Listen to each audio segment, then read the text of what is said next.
La conferencia Nobel de Fermi no terminaba aquí, pero para mis propósitos ya es suficiente, puesto que he llegado al punto en el que se observa cómo Fermi se había quedado en puertas de uno de los descubrimientos más sensacionales de la historia de la física contemporánea, el de la física del uranio. Él estaba considerando la formación mediante absorción de neutrones, de elementos transuránicos más allá del uranio en la tabla periódica, sin imaginar qué tal absorción podía producir la ruptura, la fisión de núcleos del uranio. Se da la curiosa, casi dramática circunstancia de que prácticamente al mismo tiempo Fermi pronunciaba su conferencia en Estocolmo, en Berlín, en el Instituto de Química de Sociedad Kaiser Guillermo Otto Hahn y Franz Strassmann, 1902-1980, descubrían esa fisión. El descubrimiento de la fisión del uranio bombardean uranio con neutrones lentos. Hahn y Strassmann encontraron para su sorpresa que obtenían bario, un elemento mucho más ligero, casi la mitad que el uranio. El uranio tiene número atómico 92 y el bario 56. Parecía que el núcleo de uranio se había partido en dos, que se había fisionado, pero jamás se había observado algo parecido. Las transmutaciones atómicas descubiertas hasta entonces se involucraban, como hemos ido viendo en este libro, transformaciones de un elemento a otro cercano a él en la tabla periódica. El 6 de enero de 1939, Hahn y Strassmann publicaban el correspondiente artículo en el que manifestaban sus dudas ante sus peculiares resultados. Como químicos debemos afirmar que los nuevos productos son varios. Sin embargo, como químicos nucleares que trabajan muy próximos al campo de la física, no podemos decidirnos a dar un paso tan drástico que va en contra de todos los experimentos realizados anteriormente en la física nuclear. ¿Acaso se hayan dado una serie de coincidencias poco habituales que nos han proporcionado indicaciones falsas? Hahn y Strassmann, 1939. Liz Meitner, 1978-1968, con quien Hahn había colaborado durante 30 años. Hahn era químico, Meitner física, pero que debido a su origen judío había tenido que abandonar el instituto de Alemania y que entonces se encontraba en Estocolmo. Fue la primera en enterarse. Veamos cómo su sobrino, el físico Otto Robert Frisch, que había ido a pasar con su tía las vacaciones de Navidad en la pequeña ciudad de Kungart, cerca de Gotemburgo, y con quien Meitner interpretaría los nuevos resultados. Describió la reacción de Meitner y los acontecimientos que siguieron inmediatamente. Fritsch. Cuando salí de la habitación del hotel encontré a Liz Meitner enfrascada en una carta de Hahn, visiblemente preocupada. Quise contarle un experimento nuevo que estaba planeando, pero sin prestar atención me dio a leer la carta. Lo que decía era realmente tan asombroso que al principio me mostré escéptico. Un simple error. Liz Meitner opinaba que no. Hahn era un químico demasiado bueno para cometerlo, pero ¿cómo podía formarse entonces bario a partir de uranio? De los núcleos no se habían extraído jamás fragmentos más grandes que protones o núcleos de helio, partículas X, y para arrancar gran número de ellos ni siquiera había energía suficiente. Tampoco era posible que el núcleo de uranio se hubiera dividido sin más en dos.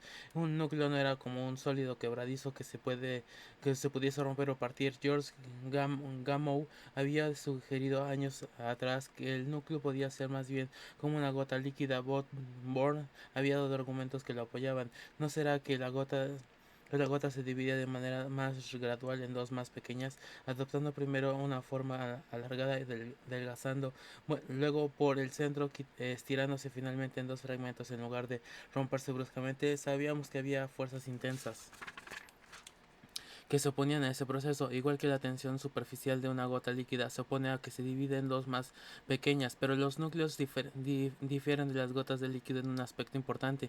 Tenían carga eléctrica y se sabía que la carga contrarrestaba la tensión superficial. Esta idea resultó clave. Inmediatamente en medio de la nieve, Frisch y Meitner empezaron a bater números, viendo que la carga de un núcleo de uranio era efectivamente suficiente para superar casi por completo el efecto de la tensión superficial, de manera que el núcleo de uranio podía asemejarse realmente a una gota muy temblorosa e inestable, lista para dividirse a la menor provocación, como podría ser el impacto de un solo neutrón. Con la ayuda de la fórmula einsteiniana E igual a mc2, pudieron dar cuenta de otros detalles, llegando a la conclusión de que eran capaces de explicar el fenómeno descubierto por Hahn y Stresemann, y todo antes de que se hubiera publicado el artículo de estos. 2 días después, Frisch se marchó a Copenhague, deseoso de hacer hacer partícipe a Born de esos desarrollos. El gran científico danés comprendió enseguida la idea, entusiasmándose con ella. Ocurrió que Born estaba a punto de embarcar rumbo a Estados Unidos para pasar 3 meses en la Universidad de Princeton, en donde iba a explicar la teoría cuántica de la medida. Con él iba su hijo Eric y su estrecho colaborador Leon Rosenfeld.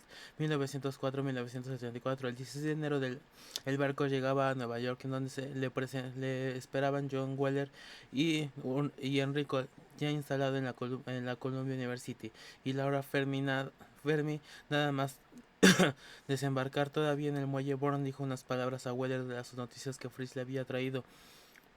Niels y Eric se fueron entonces con los Fermi para una breve estación en Nueva York antes de trasladarse a Princeton, y Weller se llevó consigo a Rosenfield, a esta pequeña población de New Jersey. En el camino, que convenció al colaborador de Bourne para que diese una charla en Princeton sobre el descubrimiento de Hahn y Strassman, la interpretación de Meitner y Frisch, y la conclusión de que Bourne había desarrollado como Rosenfeld durante la travesía, de que el nuevo proceso encajaba de manera natural con la teoría del núcleo compuesto de las reacciones nucleares. Todo ello ignorando Estados Unidos. La descripción de Rosenfield causó una gran excitación y malestar a Bourne cuando supo de ella, y ya que quería proteger el trabajo de Meitner y Frisch hasta que fuese publicado. Lo sería el 11 de febrero, al igual que unos experimentos de Frisch estaba realizando en Copenhague. Por este motivo no había dicho nada a Fermi, en palabras de Rosenford. En el efecto de mi charla a los físicos americanos fue más espectacular que el premio Fenómeno de Física. Se apresuraron a propagar la noticia en todas las direcciones, y muy pronto los fragmentos de la fisión habían sido vistos en los osciloscopios de varios laboratorios de los Estados Unidos. Una llamativa demostración que era bastante fácil de producir.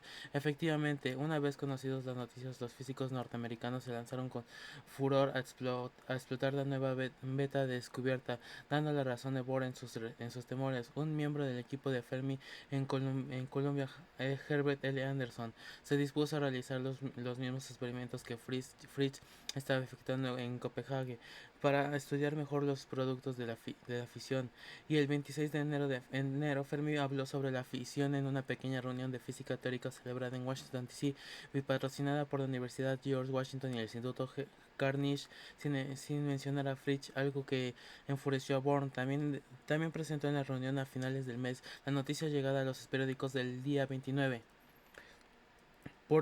Por ejemplo, el New York Times se ocupaba de ella.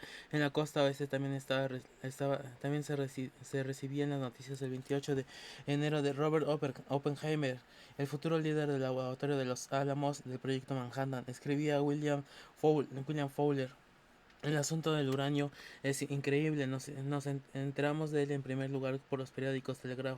Telegrafiamos pidiendo más información, y hemos recibido muchos informes desde entonces. Ya sabes que comenzó con el hallazgo de Hans, de que lo que había tomado por radio en una de las actividades de un resultado serva vario. Muchos puntos están todavía oscuros. De cuántas maneras se rompe el aleatoriamiento como se podría esperar, o solamente de ciertas maneras. Y lo más importante de todo, se emiten muchos neutrones de la ruptura o de las piezas resultantes. Este último punto era esencial, ya que si en la reacción descubierta por Hahn y Strassman se producía más de un neutrón, entonces era imaginable pensar que se podía desencadenar una reacción en cadena. Los neutrones liberados podrían no colisionar con otros núcleos de uranio, liberando en cada caso energía y neutrones, y así sucesivamente en una progresión exponencial.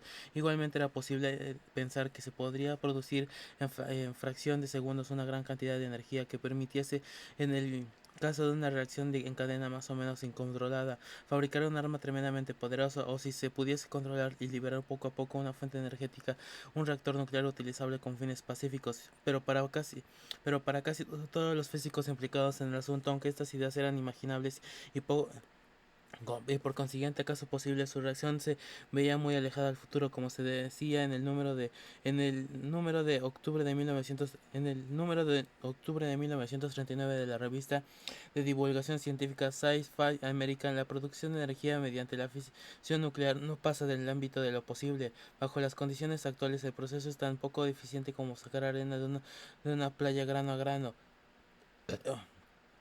Frederick Joliot y el mundo de la energía nuclear. Frederick Joliot participó intensamente en la carrera científica por averiguar cuántos neutrones se producían en la fisión del uranio, ya instalada como catedrático de química nuclear en el Collège de France.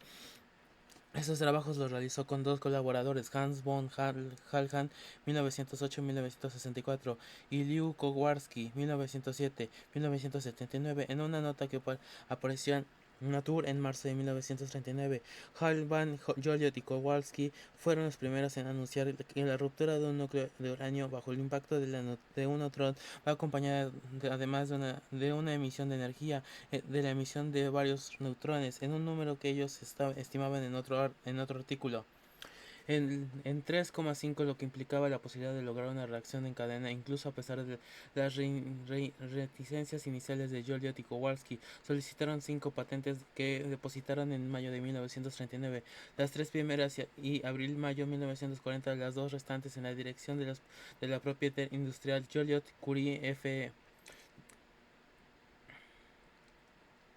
Solicitud de patente en número.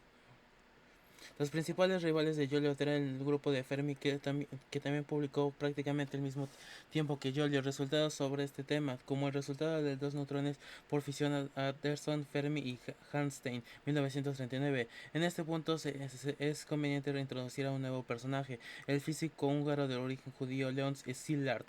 1898-1964. Fue un personaje casi de leyenda sobre el que no me es posible extenderme aquí. Para su biografía vean Lonout y Szilard. Lizard abandonó Alemania muy poco antes de Hitler llegase al poder. Su primer destino fue Inglaterra, instalándose en Londres. Justo poco después de haber llegado a la capital inglesa, se celebró en septiembre de 1933 la reunión anual de British Association for the Academy of Science, y Szilard leyó en los periódicos de Rutherford había manifestado allí que quien hablase de la utilización industrial de energía procedente de los átomos era poco menos que un lunático. Este comentario le animó a pensar sobre el tema, y de repente se me ocurrió que si pudiésemos encontrar un elemento al que le pudiese partir mediante neutrones y que emitiese dos neutrones cuando absorbiese un neutrón, tal elemento juntando en una masa suficiente podría mantener una reacción nuclear en cadena. Szilard, 1969. Poco después, Frederick Joliot e Irene Curie descubrían la reactividad artificial, y Szilard veía más claramente cómo se podía explorar la posibilidad de una reacción en cadena. Aunque no consiguió suscitar muchos entusiasmos, en primer lugar probó con el berilio, pero sin éxito. A pesar de no ser capaz de encontrar un candidato, su sentido comercial y político lo llevó a solicitar en la primavera de 1934 una patente para las leyes que, según él gobiernan una reacción en cadena. Consciente de lo que sus ideas implicaban y no deseaban que éstas fuesen accesibles libremente, asignó la patente al almirantazgo británico. La única manera de evitar su difusión, la patente Improvements in or Relaxing to the Transmutation of Chemical Elements, fue aceptada el 12 de diciembre de 1935, reducida a Feld y Way Szilard hasta finales de 1937. Szilard permaneció con gran ausencia en Inglaterra, en donde llegó a lograr una pequeña beca en Oxford. Prácticamente en solitario continuó pensando en la reacción en cadena. Viendo que la guerra estaba cerca, se trasladó a Estados Unidos, a donde llegó el 12 de enero de 1968. Sin tener ningún trabajo allí, supo a través del también húngaro Eugene Wigner del descubrimiento de Hahn y Strassmann. Pocas personas en el mundo podían apreciar mejor que las consecuencias del hallazgo. Comenzó a partir de aquel momento una etapa intensa y complicada, en la que Szilard se movió con rapidez entre sus colegas estadounidenses, manteniendo asimismo correspondencia con otros en Inglaterra y con Joliot. Expresando brevemente, Szilard quería que se comprobase inmediatamente si la fisión producía, como él pensaba, neutrones, y que en caso de que así fuese, que no se publicase los resultados para evitar que los alemanes tuviesen conocimiento de ello. Fermi, que pronto comprobó que efectivamente se producían neutrones, no estaba a favor de esta táctica. Edward Teller, también de origen húngaro, en su momento uno de los principales y padres de la bomba de hidrógeno, sí, pero mientras discutían y cuando Fermi ya convencido, Alban, Joliot y Kowalski y Kowarski publicaron su nota en Nature. Fermi entonces se decantó claramente a favor de publicar. Todo esto ocurrió en marzo del mismo mes en que las tropas alemanas tomaban lo que daban libre de Checoslovaquia. En abril prosiguieron los experimentos de los grupos de París y de la Universidad de Columbia, Nueva York. Ese mismo mes, científicos estadounidenses, británicos, alemanes y franceses solicitaban ayuda a sus respectivos gobiernos para investigar la fisión, pidiéndose asimismo que vigilaran los abastecimientos de uranio. No es que estuviesen convencidos de que fuese posible una reacción en cadena altamente explosiva. Tal idea era patrimonio de muy pocos, pero algunos sí que pensaban que la fisión podría producir una fuente energética para ser utilizada en la industria o en submarinos. En julio, después de haber permanecido 3 meses como científicos invitado en Colombia, participado en los experimentos del grupo de Fermi y encontrándose de nuevo sin trabajo, Szilard se reunió con Wigner en Nueva York. Los dos científicos húngaros estaban cada vez más convencidos de que el peligro era real y comenzaron a preocuparse por los suministros de uranio, en particular por lo que podría ocurrir si los alemanes tuviesen acceso a los grandes yacimientos del Congo belga. Después, en qué canales podrían utilizar para advertir al gobierno de Bélgica que no vendiese uranio a Alemania. Se le ocurrió a Szilard que Einstein conocía a la reina de los belgas. Inmediatamente propuso a Wigner que fuesen a verle para informarle de la situación y pedirle que considerase escribir a la reina. Einstein estaba de vacaciones, pero pronto la encontraron. Es la primera vez que en el genio físico oí hablar, recordó años más tarde Szilard, de la posibilidad de una reacción en cadena, pero entendió enseguida la idea y sus implicaciones. Sin embargo, no le agradaba escribir a la reina, aunque sí se ofreció para hacerle a un miembro del gobierno belga al que conocía. Iba a hacerlo cuando Wigner le sugirió que no sería apropiado dirigirse a un gobierno extranjero sin antes comunicarse al Departamento de estadounidense. Se acordó entonces que Einstein enviase una copia de la carta que pensaba dirigirse a los belgas a este departamento, junto a una nota indicada que si no recibía ninguna noticia en 2 semanas enviaría la carta a Europa. Con este acuerdo se separaron y quedaron a investigar cómo aproximar el Departamento de Estado.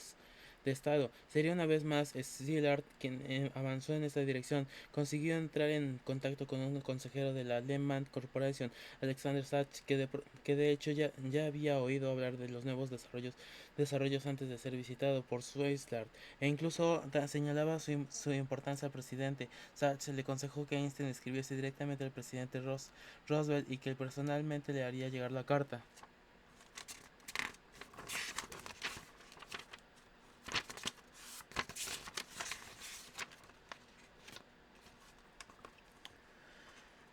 Entre tanto, Edward Teller llegó a Nueva York y Szilard le pidió que le llevase su coche a ver a Einstein en lugar de vacaciones, en su lugar de vacaciones, Peconic. Allí ambos discutieron con Einstein el contenido de la carta de Roosevelt. La famosa misiva fue escrita el 2 de agosto de 1939 y merece la pena reproducir en su totalidad. A la carta de Einstein la acompañaba otra de Szilard a Sánchez, fecha del 15 de agosto, así como una memorándum de 4 páginas al presidente también de Szilard con la misma fecha. Señor, trabajos recientes de Fermi y Elizard que me han sido comunicados en manuscrito me hacen esperar que el elemento uranio pueda convertirse en una nueva e importante fuente de energía en el futuro inmediato. Ciertos aspectos de la situación que se ha producido exigen que la vigile cuidadosamente y si es necesario que la administración actúe rápidamente. Creo por consiguiente que es mi deber llamar su atención sobre los siguientes hechos y recomendaciones. En el curso de los últimos 4 meses se ha hecho probable a través del trabajo de Joliot en Francia, al igual que de Fermi y Szilard en América, que puede ser posible establecer una reacción nuclear en cadena en una gran masa de uranio, mediante la cual se generarían vastas cantidades de energía y grandes cantidades de nuevos elementos del estilo del radio. Parece ahora casi seguro que esto podría conseguir en el futuro inmediato. Este nuevo fenómeno producirá también a la construcción de bombas si es concebible, aunque mucho menos seguro que de esta manera puedan fabricar bombas en un nuevo tiempo extremadamente poderoso. Una sola bomba de esta clase transportada por barco y hecha explotar en un puerto podría muy bien destruir todo el puerto junto a parte del territorio que las rodease. Sin embargo, tales bombas podrían ser demasiado pesadas como para que las pudiesen transportar por aire. Los Estados Unidos solamente tienen yacimientos muy pobres de uranio en cantidades moderadas. Existe algún buen yacimiento en Canadá y en la antigua Checoslovaquia, mientras que la fuente de uranio más importante se encuentra en el Congo belga. En vista de esta situación, ¿acaso puedo de considerar aconsejar que existe alguna constante permanente entre la administración y el grupo de físicos que trabajan en relación en cadena en Estados Unidos? Una forma posible de lograr esto sería que BD confiase que esta tarea a una persona de su confianza y que acaso pudiese servir de manera no oficial. Su misión podría consistir en lo siguiente: aproximarse a los departamentos gubernamentales, mantenerles informados en los desarrollos que se produzcan y presentar recomendaciones para acciones del gobierno, prestando atención particular al problema de asegurar el suministro de uranio para los Estados Unidos, acelerar el trabajo experimental en la actualidad de este desarrollo dentro de los límites de los presupuestos de los laboratorios universitarios, proporcionando fondos en el caso de que fuesen necesarios a través de sus contactos con personas que deseen hacer contribuciones a esta causa, y acaso también obteniendo la cooperación de laboratorios industriales que dispongan de los equipos necesarios. Entiendo que Alemania ha detenido en la actualidad la venta del uranio de las minas checoslovacas, de las que ha tomado el control, y que haya adoptado esta acción tan pronto puedes acaso ser entendida en relación con el que el hijo del subsecretario de Estado alemán von Weizsäcker está asociado al Instituto Kaiser Guillermo de Berlín, en donde se está repitiendo algunos de los trabajos americanos sobre el uranio. Los últimos años de Irene y Frederick. La carta de Einstein contribuyó un buen momento para abandonar la historia del desarrollo de la energía nuclear en un plano internacional, un tema que nos llevaría demasiado lejos, y regresar a Joliot-Curie. Los resultados obtenidos por los grupos de Joliot y Fermi, la insistencia y perspicacia de Szilard, las relaciones de Wigner, todo ello en suma produjo el milagro, un milagro relativo, ya que también él conocía y temía a Hitler, de que un hombre que durante la Primera Guerra Mundial tomó partido con los pacifistas, como lo fue en el caso de Einstein. Escribe una carta a Roosevelt animándole a que pusiese en marcha un proyecto destinado a fabricar armas de una capacidad destructiva terrible. El presidente estadounidense preparó algunas iniciativas, pero hasta que su país no fue un continente más en aquella negra lucha, lo que sucedió en diciembre de 1941, no se produjo una actuación terrible en este dominio, pero cuando entró en la guerra ya no hubo dudas, como muestra el tan conocido Proyecto Manhattan. En agosto de 1945, los días 6 Hiroshima y 9 Nagasaki, el mundo supo que la energía nuclear era una realidad, de una manera sin duda dramática y no la más conveniente. En muchos sentidos, se podría decir que se había culminado un largo camino, un camino que había comenzado en 1896 en un laboratorio de París con las observaciones de un científico llamado Henry Becquerel. En cuanto a Irene y Frederick Joliot-Curie, durante la guerra, esto es, a lo largo de la ocupación de Francia, producida en junio de 1940, ambos permanecían inicialmente en París, él trabajando en la utilización de isótopos en biología. Junto a Antoine Laxac, fue uno de los pioneros en el empleo del yodo reactivo para estudiar la glándula tiroides, mientras que Irene se concentró en sus hijos. Tuvieron dos, ambos serían físicos. Llevan el apellido Joliot-Curie, una física nuclear que se Pierre y Helene, una física nuclear que se casó con otro físico nieto a su vez de un célebre físico, Paul Langevin. Precisamente Frederick fue un miembro de la Resistencia, presidente del Frente Nacional de Lucha para la Liberación entre 1941 y 1944, y pudo evitar que instrumental precioso de su laboratorio fuese trasladado a Alemania, arreglándoselas también para que Halban y Kowarski llevasen los 185 kilogramos de agua pesada que se podía utilizar como moderador de un reactor nuclear que había obtenido de Noruega en marzo de 1940 a Inglaterra, a donde llegaron el 22 de junio de 1940. Inmediatamente ambos redactaron un informe completo de las investigaciones que se había llevado a cabo en Francia.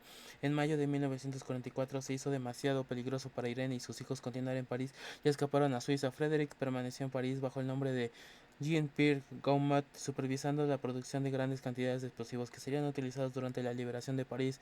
Otoño de 1944, por sus actividades a lo largo de los años de ocupación, recibió la Cruz de Guerre. Hay que citar también que en 1943 fue elegido miembro de la Academia de Sciences de la Academia Nacional de Medicina. Tras la guerra, Joliot ocupó puestos importantes a raíz de las explosiones de Hiroshima y Nagasaki. El general de Gauss firmó el 18 de octubre de 1945 un decreto por el cual se creaba el Comenzar in Energy Atomic, sea, siendo nombrado Joliot Haut Commissar. Fue durante su mandato cuando se construyó en Francia el primer reactor nuclear experimental el 15 de diciembre de 1948.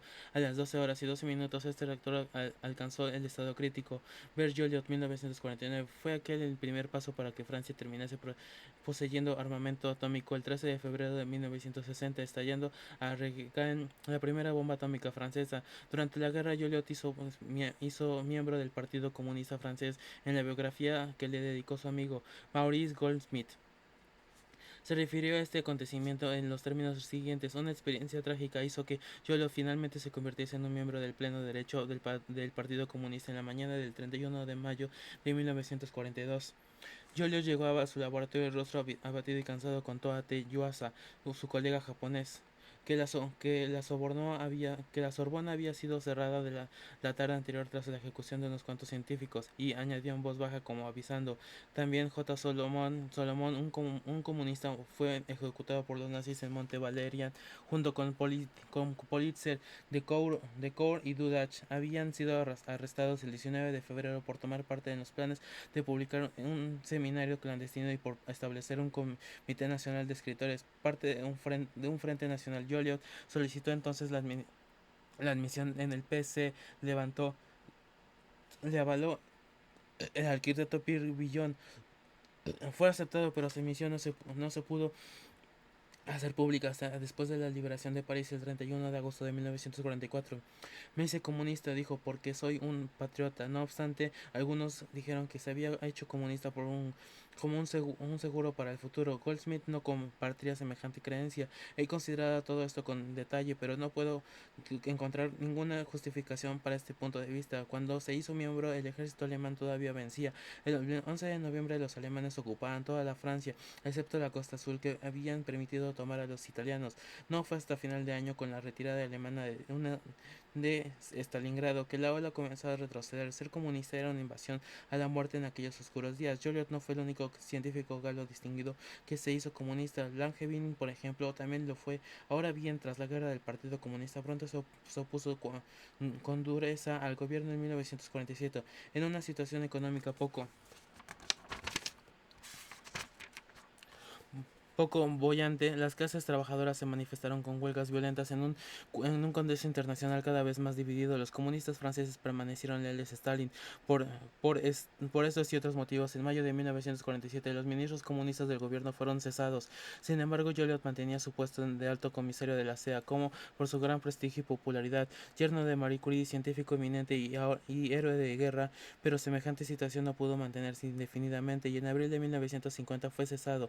En la Asamblea Nacional, el primer ministro Georges Bibault, viejo camarada de Frederick en la presidencia, justificó el cese argumentando que Joliot había animado los desafíos al gobierno, no solo prometiendo negarse a fabricar armamento atómico, sino también apoyando a los trabajadores que se ponían en huelga o que saboteaban envíos de armas. Por su parte, los comunistas contestaron que el gobierno actuaba como una marioneta de Estados Unidos. Más información sobre la dimensión política de Joliot que se encuentran en Ward 1979, ver también Paise Dir 1994. No fue únicamente en su patria en donde Joliot hizo oír su voz. Del 15 al 19 de marzo de 1950, por ejemplo, participó en el Congreso Mundial de los Partidarios de la Paz. Fue un participante y organizador asiduo de este tipo de reuniones y sociedades. Celebrando en Estocolmo, de hecho, pronunció la conferencia de apertura de una de las sesiones de aquella ocasión las siguientes palabras: la admirable serie de descubrimientos científicos iniciados a principios del siglo XX por Henry Becquerel y Marie Curie da solo resultado que la especie humana ve cernirse sobre ella la amenaza de destrucción por la bomba de hidrógeno. Esto constituye una advertencia grave para todos y especialmente para los científicos. La bomba de hidrógeno posible teóricamente todavía no se ha construido. Si los Estados Unidos pueden hacerlo, también otros podrán. En este caso no existe un avance técnico del mismo tipo que existía para la bomba atómica, pero los científicos adquieren día a día mayor sentido de su responsabilidad social. Como ya he dicho muchas veces, los científicos no deben permitir que una mala organización social deje que los resultados de sus trabajos se utilicen para fines egoístas o nocivos. Los científicos y los técnicos no forman parte de una pequeña élite desligada de las contingencias prácticas. Deben, como ciudadanas de la gran comunidad de los trabajadores militar, con estos para organizar una plena utilización de la ciencia con las vistas a la paz y el bienestar de los hombres. Con relación a Irene tras la guerra y a la muerte en 1949 de André Dierne, se convirtió en directora del Instituto de Radio y entre 1946 y 1951 fue uno de los comisarios del CEA. En su caso no fue cesada, simplemente se esperó a que finalizara el plazo de su nombramiento, negándose al gobierno a renovárselo en su término. De hecho, colaboró activamente en la creación del comisariat, desempeñando un papel importante en la organización de los servicios de química y prospección de minerales de uranio, de ideas siempre progresistas. Ideas siempre progresistas, como ya hemos tenido ocasión de comprobar, al igual que de Frederick, apoyó a la República Española y rechazó ser nombrada miembro de la American Chemical Society por motivos políticos. Murió de leucemia el 17 de marzo de 1956, sin duda, como ya apunté, consecuencia de su larga exposición a radiaciones ionizantes.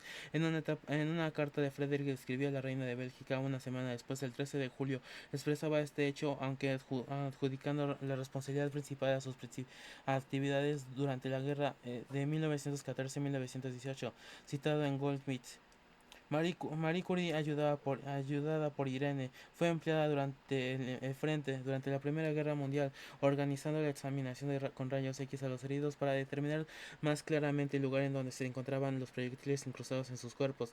No hay duda de que fue cuando Irene realizó exámenes de este tipo, especialmente en el frente belga cerca de Ypres, para recibir las dosis masivas de rayos X que producían los terribles efectos más efectos de los que fue víctima hace unos pocos meses. 4 días más tarde de escribir esto decía, esta vez en una carta que dirigió a su amigo y colega Pierre Picard desde la casa de que poseía en Arcos, el lugar que, como vimos, descubrió Marie Curie y que Irene Frederick y sus hijos habían continuado utilizando. Goldsmith, 1976. Manifestaba desde darte cuenta de los negros pensamientos que me embargan el encontrarme aquí, donde todo me recuerda a las horas felices que pasé con Irene. Qué vacío. No obstante, debo tener coraje y vivir para el futuro de los hijos y nietos que están alrededor mío y el afecto de amigos como tú que me revive. Frederick no la sobrevivió mucho tiempo. Él, de hecho, estuvo bastante enfermo poco antes de que produjese la muerte de Irene, como informa a Otto Hahn en una carta del 20 de junio de 1957. Goldschmidt.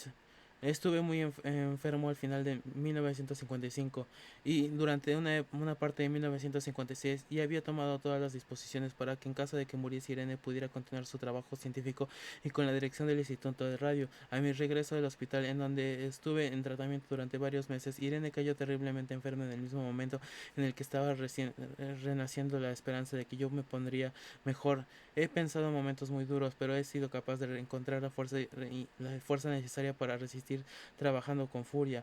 Pero esa fuerza no le acompañó durante mucho tiempo, aunque sí el suficiente para suceder a su esposa en la dirección del Instituto de Radio.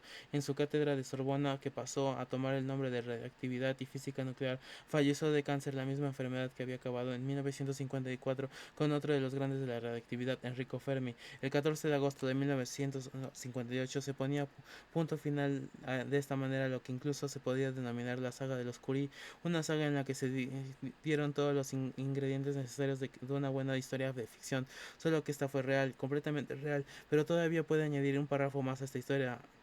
A propuesta del presidente de la República Francesa, entonces François Mitterrand, Marie Curie fue la primera mujer cuyos restos fueron depositados en el Panteón, el gigantesco mausoleo que Francia construyó en París para albergar los cadáveres de los grandes hombres de la patria. El 20 de abril de 1995, los restos de Marie y de Pierre Curie fueron depositados en una celda común, y allí continúan. La física a la que ellos tanto amaron y tanto contribuyeron nos han enseñado que no podemos añadir. Hasta el fin de los tiempos, nuestro pequeño planeta, con sus grandiosas ciudades como París, sus hermosos enclaves como Arcos o sus solemnes edificios como el Panteón, desaparecerá mucho antes de que el tiempo llegue a su fin, si es que semejante expresión tiene algún sentido y realidad.